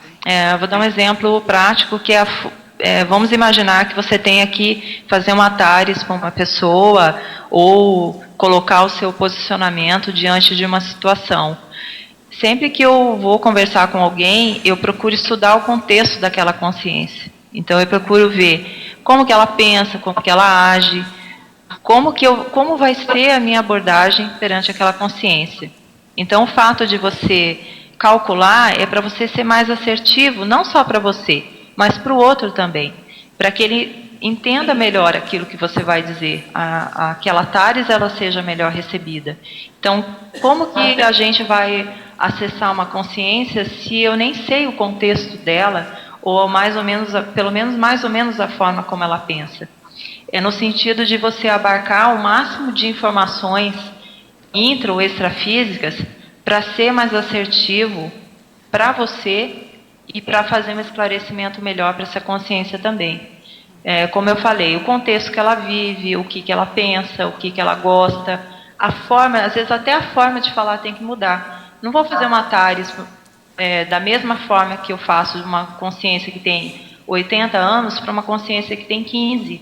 São abordagens diferentes. É nesse sentido que eu pensei. Adriana, eu gostaria que você comentasse na página 21 o item 19, parapoliticologia. Página 21.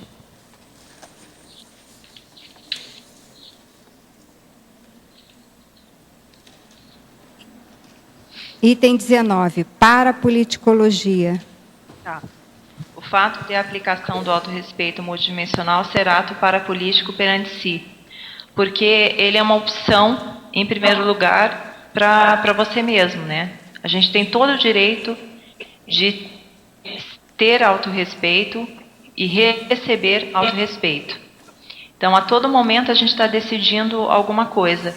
Nesse item, é o fato de o autorrespeito ele ser um ato primeiro consigo, primeiro com você mesma.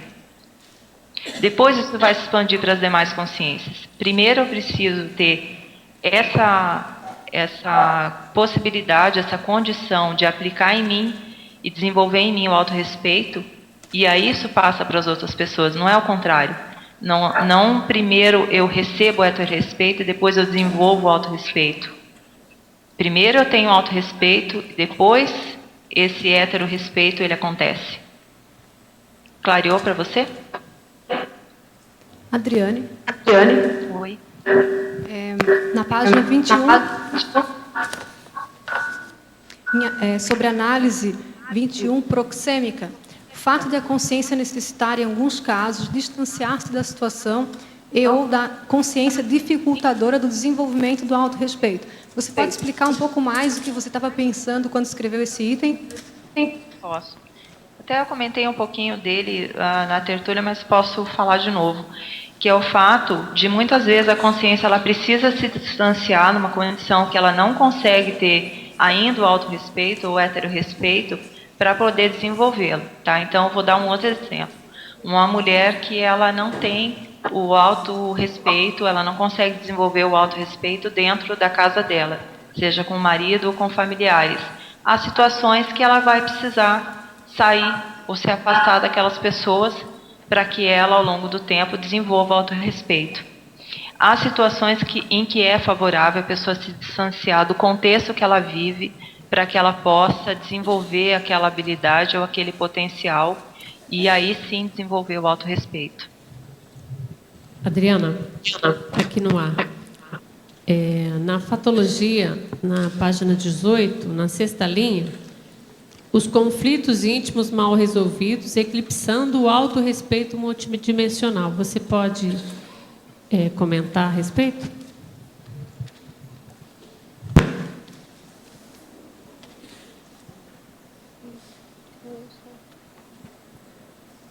Né? Ele já perturba intimamente a consciência.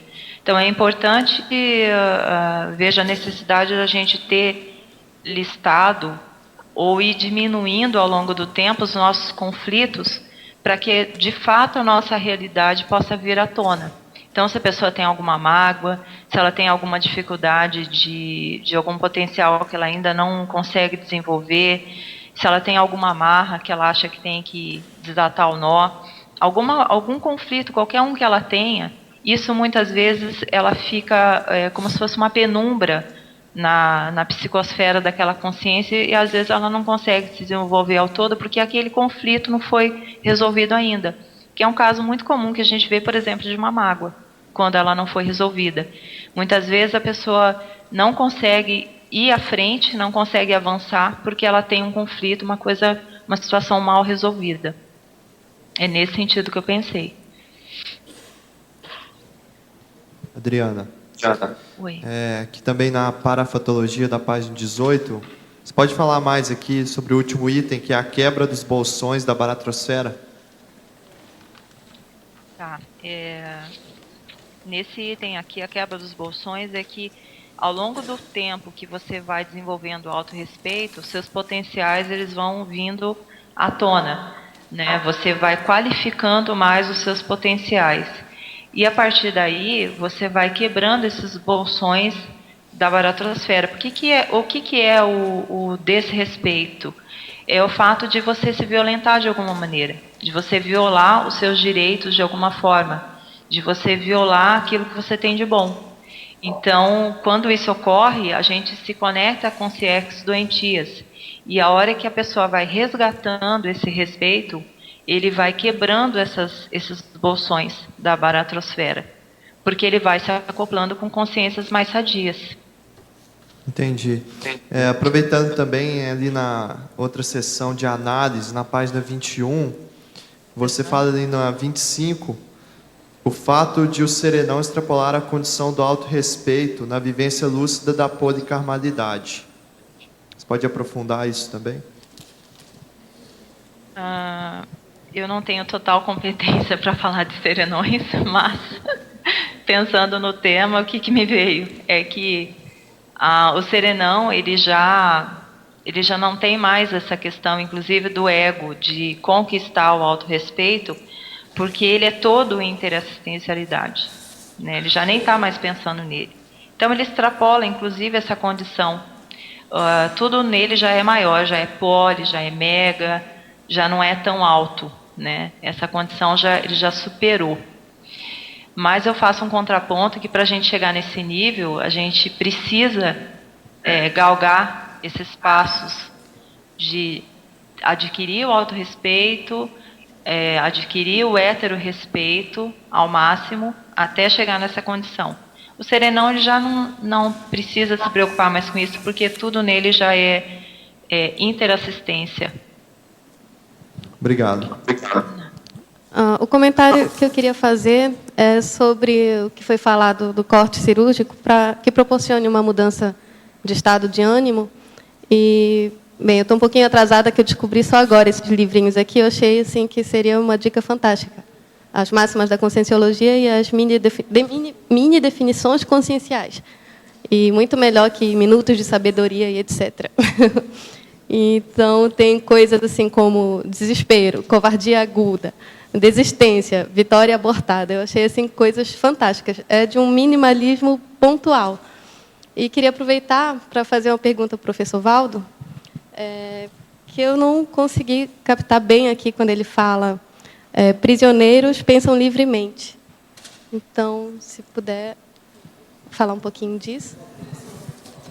Professor, estou falando aqui do seu livrinho Máximas da Conscienciologia. Como é a questão básica que eu não entendi o conteúdo, que eu estava aqui mexendo. Sim. Eu estava pegando o gancho sobre o corte. Oi. Agora, Nega tá pensene. O que tem? Sim.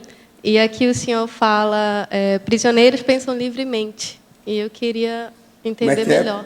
Prisioneiros pensam livremente. Sim, uma pessoa, por exemplo, por mais que você prenda a pessoa e coloca na masmorra, ela pensa contra quem prendeu a pessoa lá dentro. Que ela pensa livremente. A sua cabeça é difícil de entrar. Agora, veja, infelizmente, uma porção de pessoas não entende o processo da extrafisicalidade, vem os assediadores, os possessores, e começa a dar o exopensene, o pensene de fora, em cima da pessoa. Aí ele entra na cabeça da pessoa. Porque eu estava interpretando no sentido de prisões, pois é, mas outras prisões. A prisão é impossível me prender, eu jamais vou ficar preso.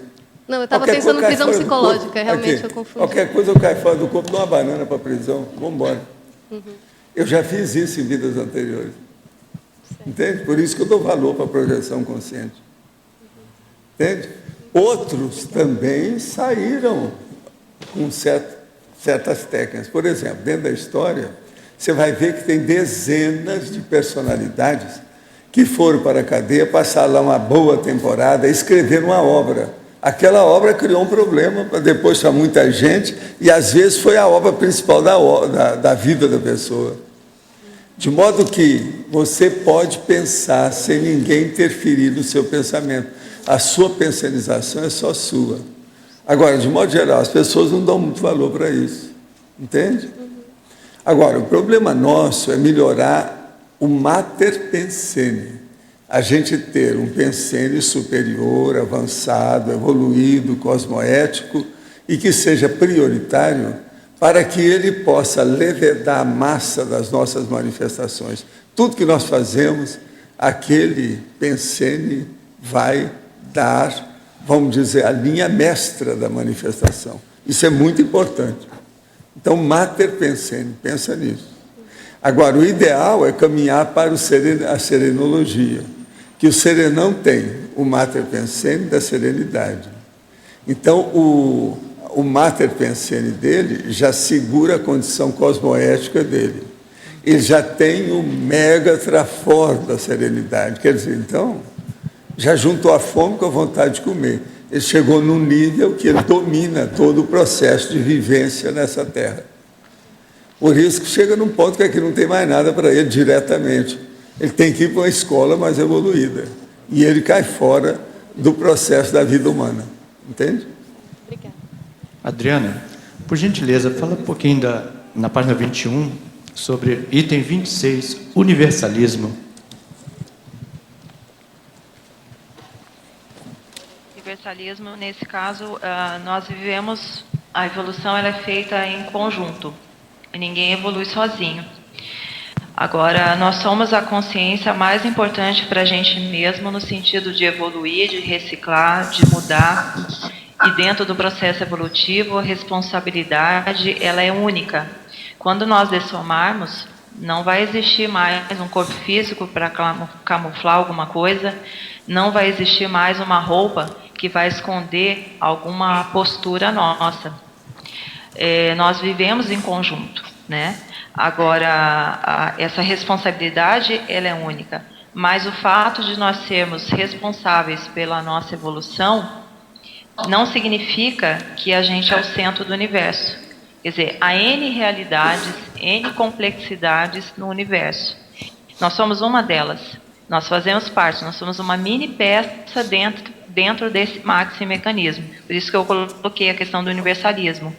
Inicia pelo autorrespeito até chegarmos numa condição de ter o polirrespeito. Obrigado. Obrigado. No ar aqui. Professor Valdo. Sim. Aqui no ar. Bem aqui em cima, aqui, ó. Tudo bom? Queria te perguntar. Dom Tiago. Dom Tiago vai falar. Vamos escutar o que é. Então, concluímos hoje o terceiro encontro de voluntários do IIPC. Aí foi muito interessante, né? Muito importante para toda a instituição. A gente... Ainda tinha lá umas 200 pessoas? Tinha. Hoje teve um trabalho energético bem ostensivo, né? Com praticamente 180 pessoas hoje, né? 187 estavam presentes hoje. Muito bom. Né? A gente está num processo bem interessante de qualificação e expansão. Agora, durante esse evento, queria te perguntar, você que até foi no primeiro dia, nos deu uma conversa conosco, queria te perguntar se você, durante esses dias, chegou a averiguar algum amparo extrafísico mais específico. O que eu vi é o seguinte, com tanta pessoa nova aqui, geralmente levanta poeira e cria problema. Dessa vez não teve nada. Eu até pergunto, será que o frio está influindo nisso? O frio, às vezes, pode acerenar os ânimos, não sei bem. Mas veja, não tem processo extrafísico bravo com essa turma. E eu já vi que tem um monte de gente nova aqui. Tem uma opção de caras novas. Quer dizer, eu acho isso fora de série. Agora, o que eu penso é o seguinte, é que o Instituto já está muito amadurecido. As técnicas, processos, manobras, procedimentos, tudo aquilo, depois de 23 anos, a coisa já está muito assentada, já está consolidada, já há uma tradição, vamos dizer, profícua, sabe? Construtiva, que está edificando esse holopensene. E eu penso que isso é o Instituto em si. O Instituto é que está trazendo esse aspecto bom aí para a coisa. De modo, por exemplo, há muito tempo que eu não vejo aqui assim 200 pessoas, aquilo que eu chamo, que eu sempre fiz a conversa, a invasão dos pés vermelhos. Você sabe, nos filmes de faroeste, quando tem invasão dos pés vermelhos, aquilo que acontece é isso. Por exemplo, se a gente não for mais cedo no almoço, é um problemão, você fica numa fila, que não dá, porque o refeitório fica cheio. Então, isso é a invasão dos pés vermelhos. Por exemplo, dessa vez foi tudo mais tranquilo. Eu não vi nada assim de monta que chamasse atenção de uma maneira negativa nem nada. Agora, acho que a gente precisa falar com o Fred, esse povo todo, bater umas palmadas para ele. Talvez é o caso, na hora que o Fred vir aqui e for falar, a gente bate o gongo primeiro, para mostrar, olha, vai falar aí o chefão do Instituto, que o negócio é muito sério, entende? Em matéria de holopensene. O holopensene do Instituto hoje está muito consolidado, o povo tem que dar valor para isso. Foi por isso que eu falei aquelas verdades, dá para tudo. Vamos honrar essa condição, dessa Constituição. Muita gente que chegou nisso. Agora, ó, vocês sabem que a base, a raiz, a matriz dessa consolidação foram os inversores, né? Os inversores da primeira geração. Todo mundo era inversor. É o que deu isso aí, que sustentou o processo do estudo. Não fica pensando que sou eu. Eu era presidente lá, praticamente quase que pro forma. Eu quis sair várias vezes, não deixaram. Por quê? Eu vivia viajando, eu estava sempre fora. Eu só coordenava as coisas, via aqui e caía fora. Ia dar curso fora daqui do Brasil, etc. Tal. Então, veja, isso tudo foram os primeiros coordenadores, a turma de inversores da primeira geração. Eu fiquei muito satisfeito de ver o ambiente. Outra coisa, o ambiente lá é muito forte. Tinha várias, eu notei muito interessante, foi isso que me chamou a atenção, é que havia várias amparadoras, lá no dia que eu estava falando, há 3 dias. Mais do que homem, extrafisicamente. Então, parece que as mulheres estão tomando conta aqui também, não é só a presidente da República, entende? Não é só as ministras, nem a presidente, não. Extrafísica também, eu acho que tem uma tudo. Tem vários... Tem, por exemplo, Manaus lá estava com 9 mulheres e um chefão lá, né? Aí, por exemplo, algumas coordenações novas também, mulheres, né? Agora, o que eu penso é isso, o Instituto ele caminhou muito para o processo da educação da escola, né? E a escola, às vezes, a parte básica, inicial, tem que ser mesmo mais maternal. Então, a mulher é muito importante dentro da docência, da pedagogia, você está entendendo? Para levar isso à frente. Então, na educação e na escola, a mulher é seriamente muito importante. Vale a pena pensar nisso. Professor, eu queria aproveitar a sua dica para perguntar uma questão que deixa muitas pessoas responsáveis pela educação angustiadas. Falamos tanto no verbete de respeito, autorrespeito, e ali tem um item que fala da família responsável pelo autorrespeito da criança e pelo heterorrespeito. E parece que o famoso bullying está tomando conta, né? Já está preocupando demais porque chega ao exagero da agressão física. Mas isso aí é falta de orientação do Ministério da Deseducação. Precisava tomar conta disso. O Brasil está sem educação. Mas me parece que o foco está na escola e não está na SOCIM, porque isso é um reflexo da SOCIM. Pois é, mas eu sei, mas agora a escola não pode educar só aluno. De vez em quando tem que chamar o pai, a mãe, falar o que se passa, como é que está a família. Tem que ser uma coisa integrada. Isso eu falo desde que eu sou menino.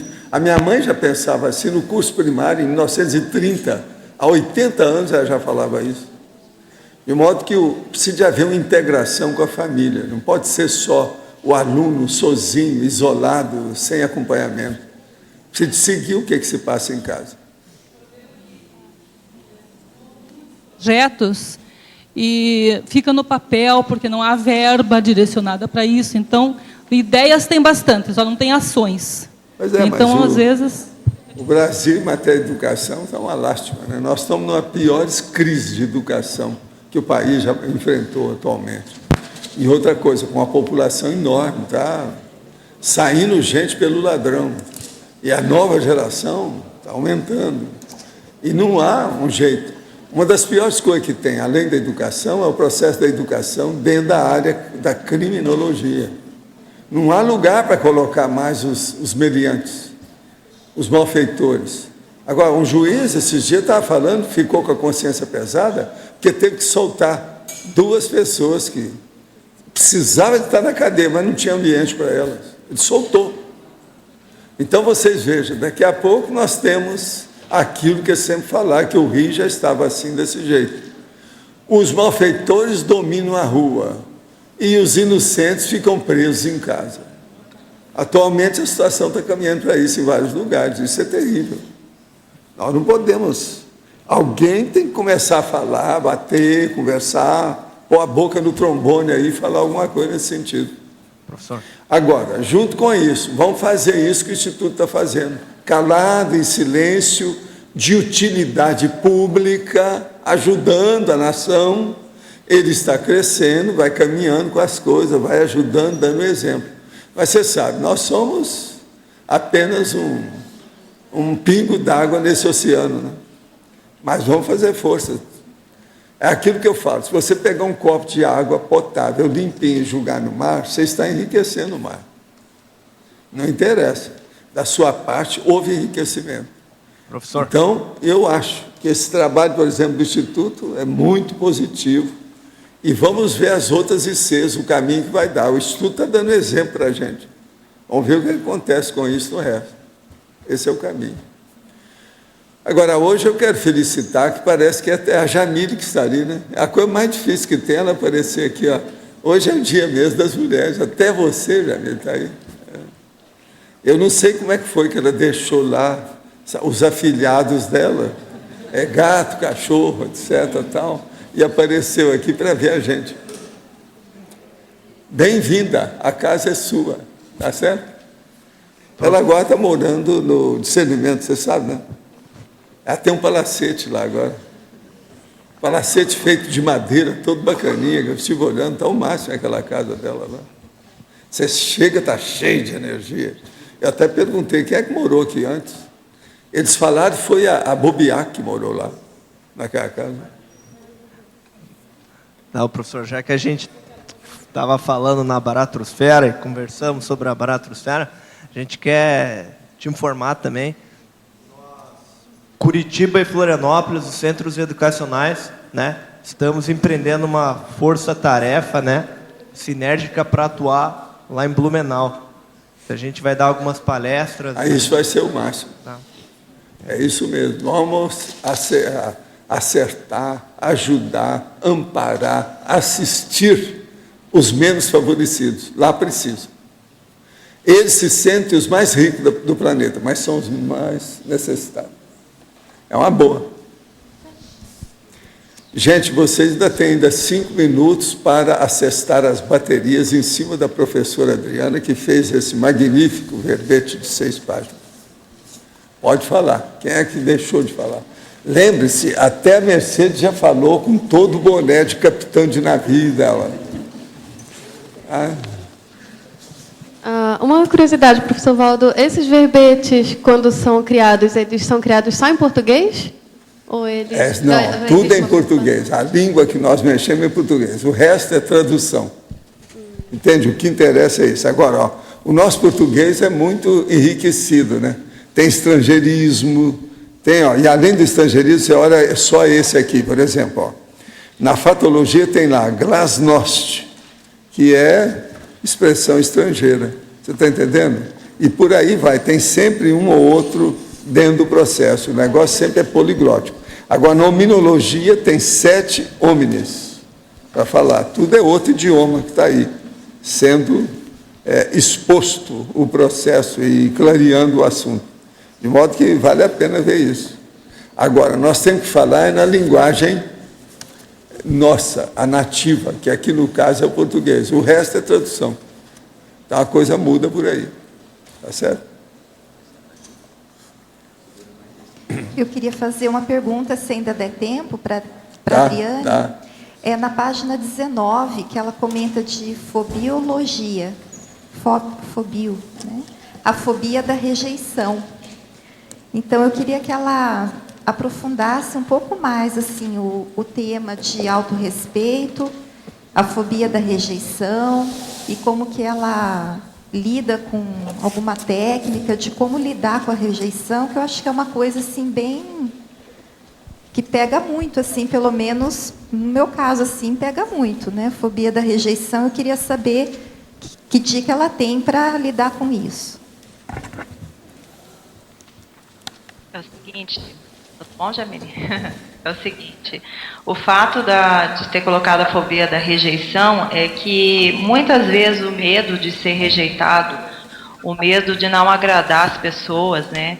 O medo de não ser aceito pelo grupo, ou um grupo mesmo que seja menor, às vezes faz que, esse medo faz com que a pessoa se desrespeite em algum nível, que ela não valorize os valores que ela tem, ou mesmo que ela seja permissiva com os valores alheios, porque ela tem medo de ser rejeitada. Eu acho que é importante a gente começar a perceber que é interessante ter o respeito dos outros por aquilo que a gente é, e não simplesmente para a gente agradar.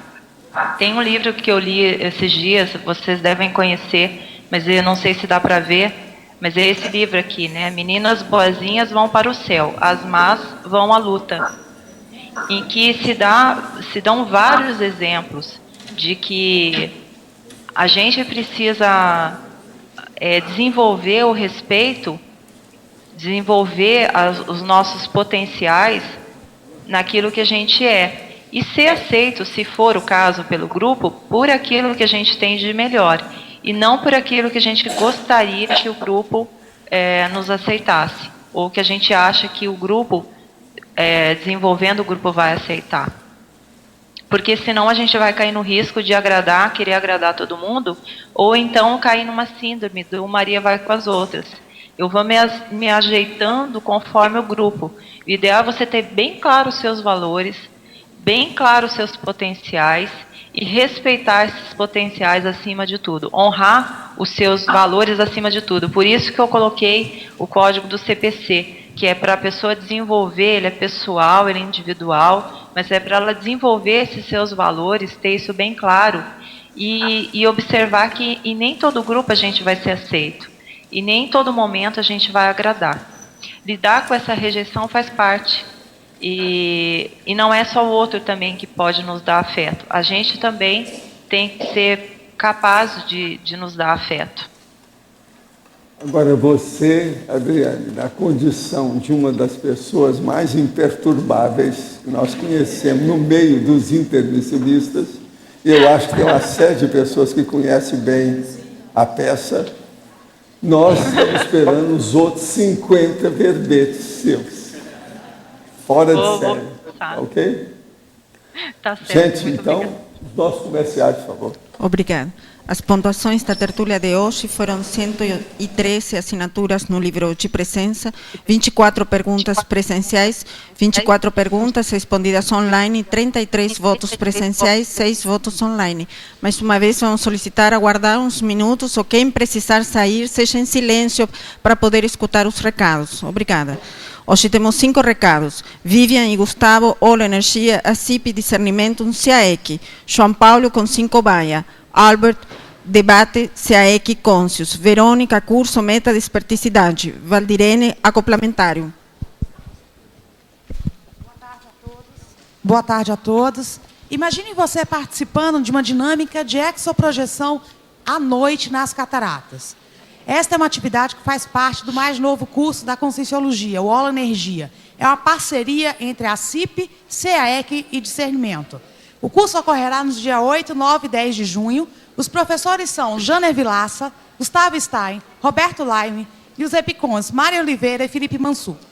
Bom, pessoal, esse curso é uma ampliação das atividades de imersão no cosmos e também do curso do Visita à Natureza, que a gente já tinha experimentado de uma forma junto, e agora ele foi ampliado em 3 dias. Então nós vamos fazer uma atividade nas cataratas no primeiro dia. A gente começa aqui no discernimento, faz uma apresentação das energias do cosmos que nos atingem, né? Uma introdução. Depois nós vamos para cataratas, fazemos uma exoprojeção lá, e no dia seguinte temos mais uma atividade teórica, e também à noite observação e uma nova atividade de exoprojeção.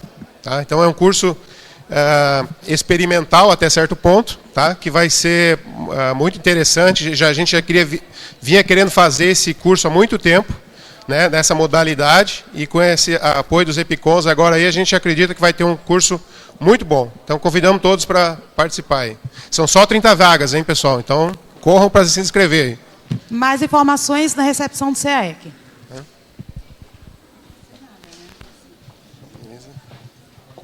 Boa tarde, venho falar sobre o curso Consim-Cobaia do Conscienciograma, que vai ocorrer em julho, no dia 7, uma quinta-feira. Quem estiver fazendo a Escola do Parapsiquismo tem direito a desconto, mas é um curso aberto para todos que desejam fazer e praticar e vivenciar a técnica do Consim-Cobaia. Então, próxima versão, julho, dia 7 de julho, de 3 às 8h30 da noite, Consim-Cobaia do Conscienciograma. Maiores informações no CAEC. Obrigado. Boa tarde. Pessoal, o CAEC faz o debate dele todo domingo, após a tertúlia, e no caso do último domingo do mês, que é o caso de hoje, esse debate é feito em parceria com a Consci. Então, sempre o último domingo, o debate tem o tema de conscienciometria. No caso, hoje vai ser o Eliel Queiroz e o Djalma Fonseca, com o tema inventariologia, com enfoque na interfiscalidade. E a partir de hoje, esse debate vai ser transmitido online também. Então, quem quiser participar presencialmente é lá na sala da AEAD. E quem quiser participar à distância, online, o endereço é www.conscius.org.br. Repetindo, www.conscius.org.br. Obrigado. Boa tarde a todos. Gostaria de lembrar que o preço promocional para o curso Metadesperticidade, que acontecerá a partir de janeiro de 2012, em parceria da IAC com o Instituto de Projeciologia e Conscienciologia no Rio de Janeiro, está válido somente até dia 30 de junho. O curso Metadesperticidade acontece no Brasil em média a cada 2 anos e ele começará em janeiro de 2012, né? E gostaríamos de avisar que, mesmo que faltam 7 meses, mais ou menos metade das vagas já estão preenchidas. O curso Metadesperticidade é impartido pelos professores Wagner Allegretti e Nancy Trivelato. Eles fazem, além das aulas teóricas, várias atividades práticas, monitoramento e avaliação bioenergética individual. É um curso muito especial, com bastante demanda, tanto nos escritórios da IAC como aqui no Brasil. Então, recomendamos que aproveitem o preço promocional até dia 30 de junho e garantam sua vaga. Vocês podem contactar o Instituto, o IPC no Rio de Janeiro, ou a IAC aqui em Foz do Iguaçu para fazer inscrição. E esperamos contar com a sua participação e obrigada. Boa tarde. Nós queremos convidar para o curso acoplamentário no CAEC, que acontece de 15 a 17 de julho, com a temática intermissivista, e os EPICONs serão Leonardo Firmato e Adriana Lopes. Maiores informações na recepção do CAEC ou através do fone 45-3525-2652. Obrigada. O verbete eleito para amanhã é Cotejo, Filosofia, Holofilosofia, especialidade Cogniciologia, autor Arlindo Alcagipani. Obrigada e boa tarde a todos.